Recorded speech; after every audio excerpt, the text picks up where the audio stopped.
Como si no tuviéramos un sistema internacional lo suficientemente convulso, fluido, peligroso, violento, inestable, este fin de semana se agrega un factor de inestabilidad más. El ataque terrorista Hamas a Israel es como una granada de fragmentación que tiene esquirlas que han estallado en distintas direcciones.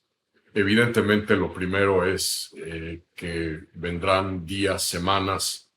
de enorme tensión en el Medio Oriente como resultado primero del ataque terrorista de Hamas y el secuestro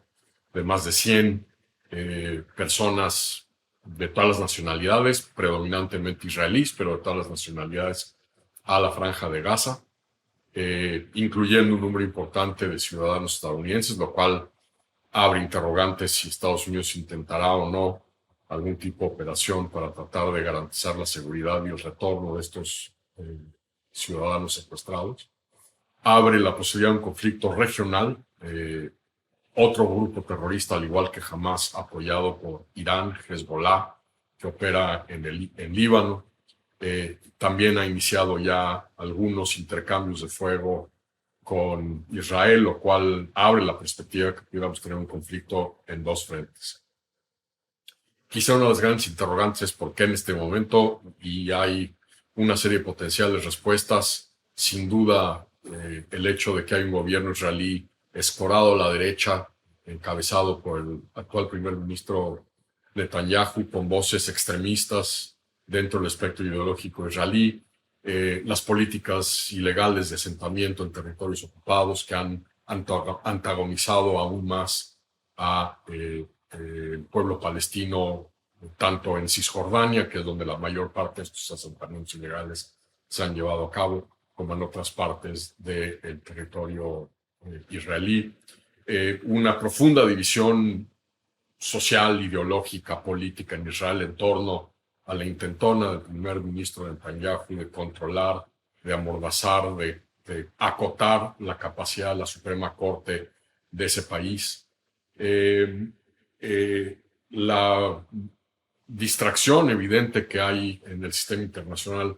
por la agresión rusa a Ucrania y las acciones de apoyo a Ucrania, un Estados Unidos abocado a apoyar a Ucrania en este momento, una sociedad estadounidense dividida también en torno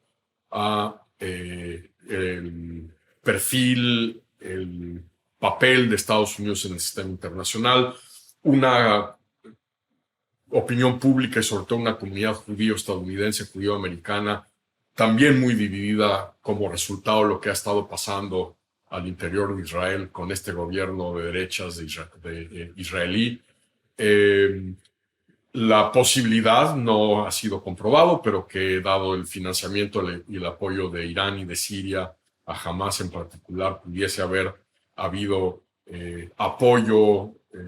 y aliento a este ataque que ha tomado desprevenido a el sistema de seguridad e inteligencia israelí, como no había ocurrido desde la guerra al Yom Kippur en 1973, cuando Egipto y Jordania instrumentaron un ataque coordinado que tomó por sorpresa en ese momento también a Israel. Pero quizás sobre todo la posibilidad de que bajo el cobijo de la administración Biden estábamos acercándonos a un potencial establecimiento de relaciones diplomáticas entre Arabia Saudita e Israel al amparo de los llamados acuerdos de Abraham, que en los últimos años han logrado que un puñado de países musulmanes establezcan relaciones diplomáticas con Israel para ir rompiendo el aislamiento israelí en el mundo árabe y musulmán. Y evidentemente la intentona jamás de reventar ese potencial acuerdo entre Arabia Saudita e Israel. Hay muchos factores en juego. Habrá que ir viendo en los días por delante cómo va caminando esto. Llega en el peor momento, evidentemente, en función también del proceso político electoral estadounidense. Lo último que Joe Biden hubiese querido es que en la antesala de un proceso electoral el Medio Oriente se incendie con un conflicto de esta naturaleza y aún más pueda expandirse, porque evidentemente es un tema que divide profundamente al electorado estadounidense y que además en momentos en donde buena parte del Partido Republicano está en una postura de aislacionismo y de cuestionar los compromisos de Estados Unidos en el sistema internacional. Entonces, esto puede cambiar de alguna manera algunos de los cálculos político-electorales camino a la elección presidencial del 2024. Y para no variar, pues México, que a veces cree que es ajeno a todo este tipo de temas internacionales, geopolíticos, globales, pues nuevamente primero afectado porque hubo 3 y ya aparentemente uno ha sido encontrado, pero 2 ciudadanos mexicanos que es posible que hayan sido secuestrados, pero más que eso, pues una vez más el posicionamiento del presidente López Obrador en este tema, en donde se ha negado a condenar abierta y explícitamente el terrorismo jamás, con la perogrullada y la ñoñez de somos pacifistas, lo que quiera decir eso. Un presidente que en el pasado ha sido incapaz de